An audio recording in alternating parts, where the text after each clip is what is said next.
Okay, we can get started. How are you, Publius? Doing pretty good, Matt. How are you? I'm doing quite well.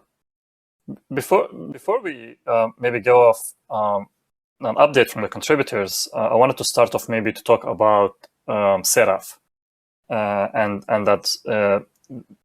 Seraph will be the solution which the DAO is exploring to use with regards to governance. And I understand that the conversation with Halborn is like materializing or going on further. So maybe can you give us an update, Publius, on where are we right now, and what is the plan with Seraph, and how do we plan on implementing it? Sure. So the current status is that as of Monday of this week, so 3 days ago, the Halborn retainer to continuously audit Beanstalk started. Now, Seraph is something that is separate from that, but the first step was just getting the retainer going. So the point, let's say a couple things about Seraph. The first is that at the end of the day, the DAO is going to have to vote to implement the BIP that implements Seraph. And so at the moment, the only thing that's happening is discussions with Halborn on how to have them propose to the DAO to implement Seraph. So tomorrow, a couple of us have a call with some of the Halborn devs, and the conversation is going to be around specifically the implementation of a Seraph BIP and getting that ready for formal proposal to the DAO. So if the DAO votes to implement the Seraph BIP whenever that goes live for voting, probably in a couple of weeks, at that point, if that vote passes, Seraph will be implemented. Now, for the moment, it's unclear how much value there will be for Seraph in the short term and in the long term. But in the medium term, to us, it does seem like there is a lot of value in Seraph. So what does that mean? So short term, Beanstalk is currently governed by the multi-sig, and that seems to be relatively secure. There's obviously social engineering vulnerabilities potentially there, but from a general security perspective, it's unclear how much Seraph will help during the multi-sig governance stage. Although, I guess if the multi-sig got compromised, in theory, you'd expect the Seraph services to come in handy. So maybe in the short term, it still is valuable to some extent. But where we think Seraph is going to be particularly interesting and potentially valuable is as Beanstalk moves back to on-chain governance. And having that extra line of defense is something that is potentially attractive given the history of Beanstalk and how important it is to avoid similar levels of problems from a security perspective when it comes to governance. So over the medium term, as Beanstalk moves back to on-chain governance, what is likely over a couple of months and multiple BIPs, having Seraph as a last line of defense or an extra line of defense it seems very clearly valuable. Now, over the long term, the goal is to not need something like Seraph and to have Beanstalk have entirely permissionless governance, and to some extent, Seraph is a permission, although hopefully the way Seraph is implemented will have some sort of backup removal capabilities by some other multi-sig, as has been proposed by members of the community on the best way to implement it. So lots of different things going on the Seraph front. At the end of the day, the next item for the DAO will be to vote or consider and then vote on the Seraph BIP, but we're working with Halborn to get them in a position to propose the BIP.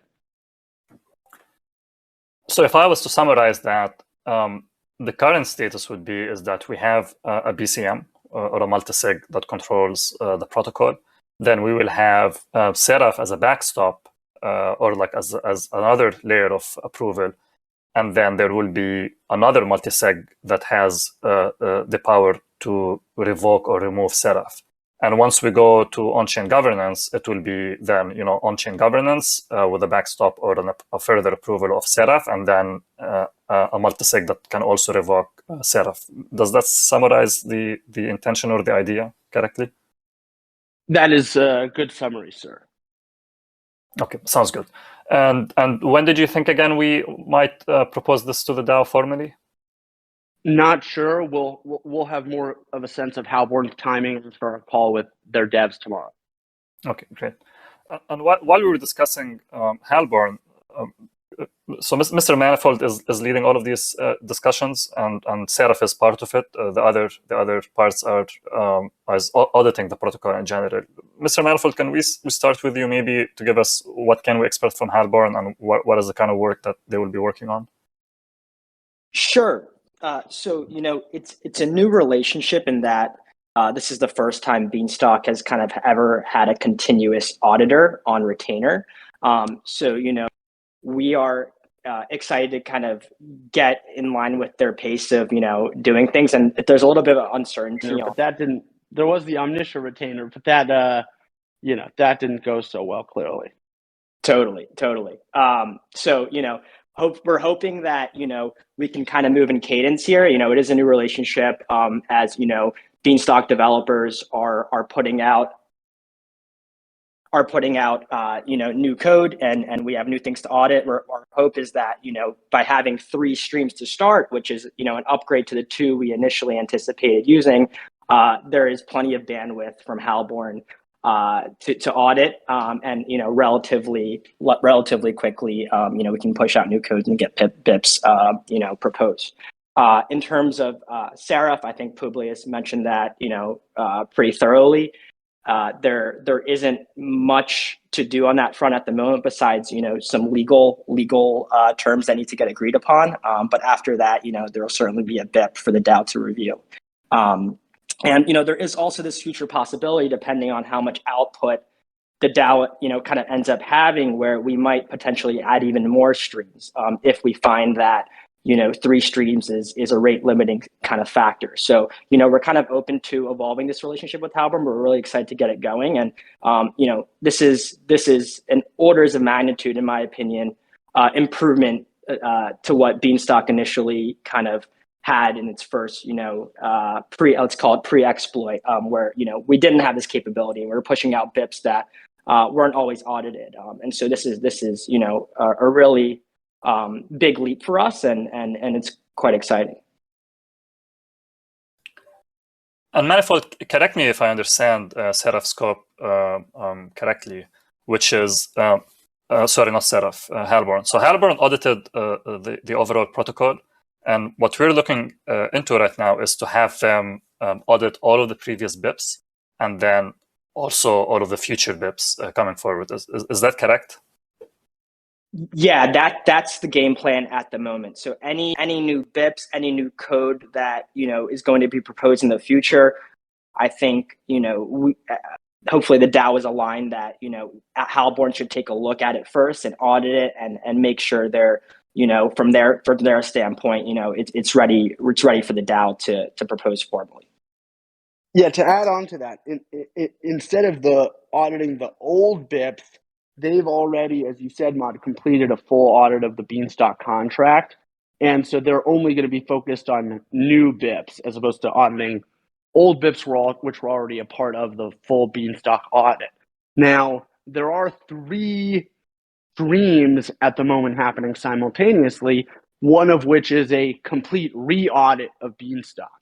And the hope is that they're just going to be continuously auditing Beanstalk and constantly looking for any problems or flaws. And then in addition to that stream, there's 2 other streams happening concurrently. One currently on the UI, with the hoping to be able to open source the UI at some point after the completion of the front end audit. And then new BIPs are another stream. And as Manifold was saying, if there's too many BIPs and we need to open up more streams, that's something Halborn has already expressed as possible. So there shouldn't be any delays in terms of development or the proposal of BIPs due to a lack of auditors, which is, as Manifold was saying, super exciting and a totally different position that the DAO is in collectively than we were in 6 months ago or 8 months ago. Great. And anyone in the audience, if you have any questions about Halborn or Seraph, please feel free to drop them in the town hall chat. Okay, we can get into the protocol now, and I can kick off maybe with a marketing update. So since last week, we had the spaces with Liquidity, and then we had a stream or a podcast with DCF God. We also recorded a podcast with Mission DeFi that's not out yet. I don't have a date on it yet, but that'll come out soon. Educational videos, we're working on that as well. Earlier this morning, we had some sort of like a recording session, but that might take some time until we get the videos out. The community grant is live. We've already had some contributors, apply for the grant. I would encourage and recommend everyone else to do so as well. So the grant is for the community and it's open for everyone to submit. Otherwise, we'll start working on, let's say, the press release or the announcement of the Beanstalk DEX. So this is something that we'll work on from now, and then when that's ready, we will have it circulated. Otherwise, that's it from my side. Austin, do you want to give us some updates from your end? Sure, thanks, Mod. Can you hear me okay? I can hear you. Sweet. So I think my update will be pretty straightforward, but there's a handful of different things we're working on. Let's see, on the operations front, I guess this is mostly internal to Beanstalk Farms, but sharing it anyway in case it's interesting to stockholders in the DAO. But there's a fair amount of interesting accounting work to be done for figuring out the deposit compensation that was passed per BIP 22 and 23. So there's a lot of edge cases to account for, like, for example, say we run payroll in the middle of September, someone joins a week before that, and we call plant. How do we determine how many of those earned beans go to each contributor? So been working with Aliceros on answering a lot of those questions. And as far as the actual deposits happening, the DAO can probably expect on the last day of the month that for all the outstanding active hiring proposals, of which there may be more, but I think the math on contributor pay for the rest of the quarter based on the current hiring proposals is something like 170 or 180K. So as that contract event happens, we'll let folks know in the governance channel, so there's no surprises. On the bug bounty front, that has been a little bit sluggish, but I think it's still fair for the DAO to expect a BIP on that front sometime in Q3, i.e. next month in September. Let's see, on the governance proposals front, there's a couple outstanding proposals, as I'm sure most of the folks on this call are aware of. There's BOP 1, which is the proposal to have the DAO ratify the set of disclosures about the risks of interacting with Beanstalk. The quorum for that is about 18 million, and I think when I checked this morning, there's about 5 million stock left to quorum, so would encourage everyone to check that proposal out and vote accordingly. Maybe just to kind of share a bit of context on why, why have the DAO vote on this in the first place, is that you can imagine a scenario where maybe a community member publishes this content, maybe Beanstalk Farms publishes this content, but I think it's a significant leap in transparency and send a signal to future participants in Beanstalk to have the DAO actually ratify this set of disclosures as they're the group that ultimately decides on the design of Beanstalk. So that's the idea there. The retroactive unripe bean payment proposal voting period also ends on Sunday, like BOP 1. I think that one has about 1 million stock left to quorum. So, similarly, would encourage everyone to check that one out on Snapshot or the new governance page, of course. Shout out to Chad and Coolbean for that one. Lastly, on the documentation front, there's always a handful of maintenance stuff going on there, but I think there's a lot of interesting new content in the white paper if everyone hasn't checked it out, particularly the introduction where Publius draws this distinction or draws like a matrix of a handful of different stablecoin types. And so Ariel has been working on a corresponding Farmer's Almanac post on that front that I think folks can expect and to see in the next couple of weeks. I think that's it on my end. Thank you, Austin. And as you've mentioned, there are two proposals out there. So for everyone, Silo chat dropped the links to the proposal. You can go vote if you haven't. There was also a question on the community grant. I've posted a link to it.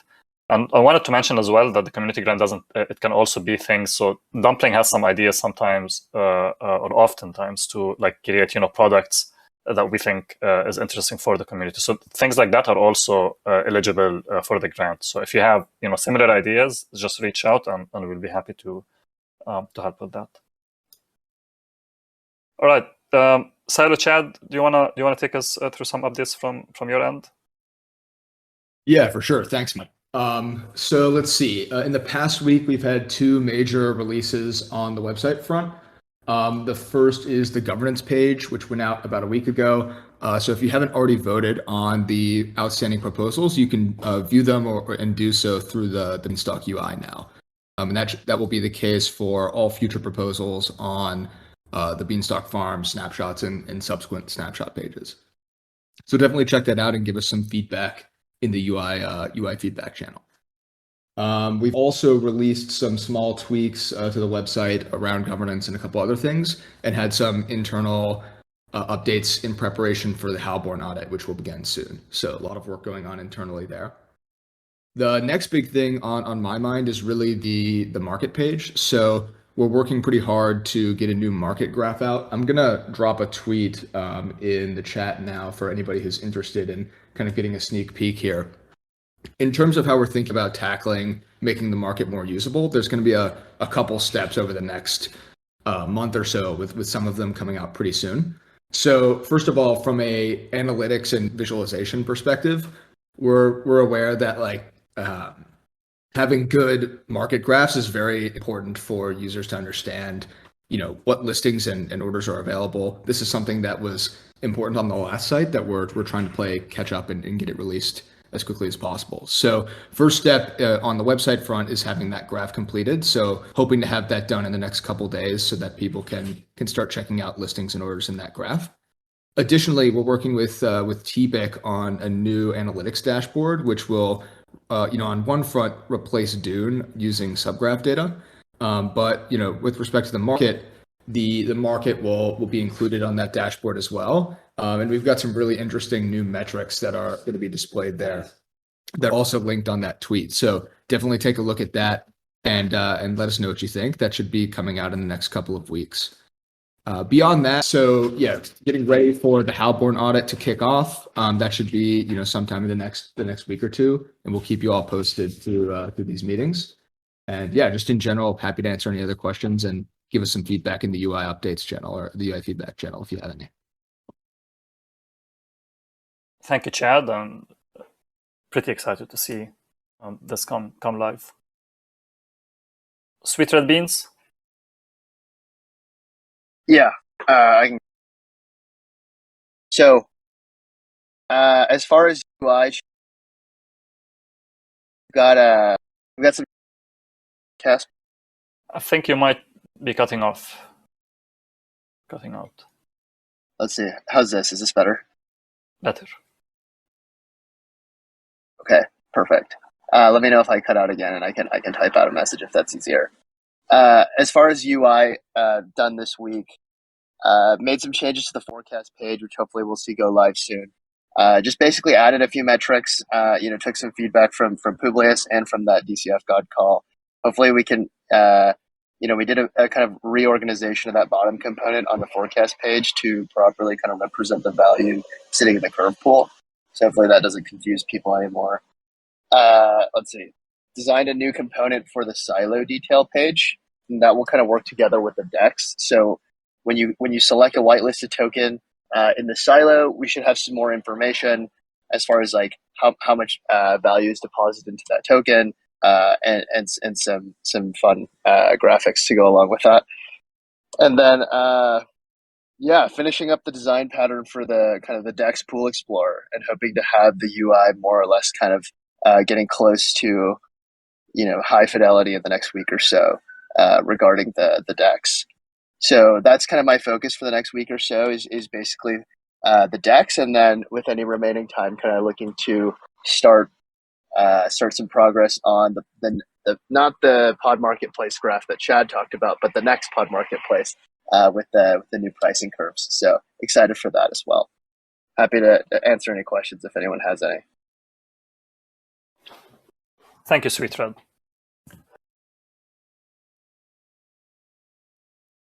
All right. Think this is the Yeah, the I think that might have been a little bit of an alpha leak, Sweet Red, on the pod marketplace. Not sure if we have Beanjoyer or Maltese here, if they wanted to come up and talk a little bit about what they've been working on, but it's very cool. I see Maltese is in the audience. If you'd like to come up, Maltese, raise your hand and I can invite you up.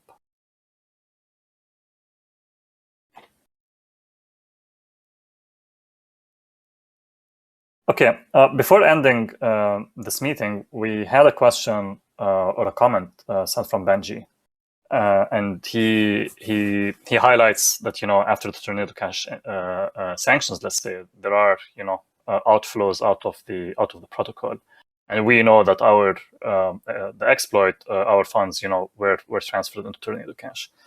His question is anyone in Beanstalk working, or Beanstalk Farms to be specific, working on, monitoring the funds? And if there is no official party, if it's a good idea, for the DAO to allocate something into that. And I guess this question is not directed to Beanstalk Farms or Publius. It's more to the DAO itself to think about this. But I was interested in getting some thoughts, maybe just generally speaking, what do we think about this? And that may be directed to you, Publius. What do you think about putting efforts into something like that? Is it worth it? Not really, a distraction? What do you think? So there's a lot of different things to be said about this. The first is that there have been a number of different firms that, particularly after the exploit, were engaged in some capacity by Beanstalk Farms. I think they're called Blin, BLIN, and Lossless. And both provided some information that was somewhat helpful, but at the end of the day, it's kind of all a dead end if you don't have subpoena power. And so, separate from the private investigations, which there may be some additional value in pursuing, although at this point it's hard to see what it could be given that we don't have subpoena power. There is we've continued to comply with law enforcement. We haven't heard anything back from them on the potential recovery of funds. Not sure that it's the best allocation of DAO funds going forward, but obviously if the funds are recoverable, that's a different story, but it's hard to understand how the funds are recoverable if not through legal avenues, and those are already being pursued. So the concept of now spending additional funds to pursue private remedies, unsure what the potential benefit would be there beyond what's already been done. But this is something that we've continued to not really know what the right thing to do is, because it's hard to analyze the chances of getting the funds back. And frankly, even if the government's able to recover the funds, hard to say whether they're going to give the money back to the DAO and how quickly. It could take years. So just not sure where this all leads, and don't think it's necessarily the most productive use of time, energy, effort, or resources at this point. But obviously, if somebody wants to step up and just do it and work on it and try to come up with some sort of plan that makes it more realistic to think that the funds could be recovered, that's one thing. But at the moment, hard to really see that happening. And just to add on to what Publius said, which was correct, those who we've worked with or were in touch with them to monitor the funds, as Publius said, we hit a roadblock in the end where we needed like subpoena power to be able to continue those efforts. Nevertheless, if anyone within the DAO thinks that there could be fruitful efforts that we could do, please propose it, and I believe this is for all of us to collectively come together to a decision. Maltese says he would love to talk about a new marketplace, but maybe next week, as he's not in a quiet place right now. So hopefully next week we will have an update on the marketplace. Otherwise, I think this is the end of the update, unless anyone else has a question. And if not, thank you all for joining us, and see you next week.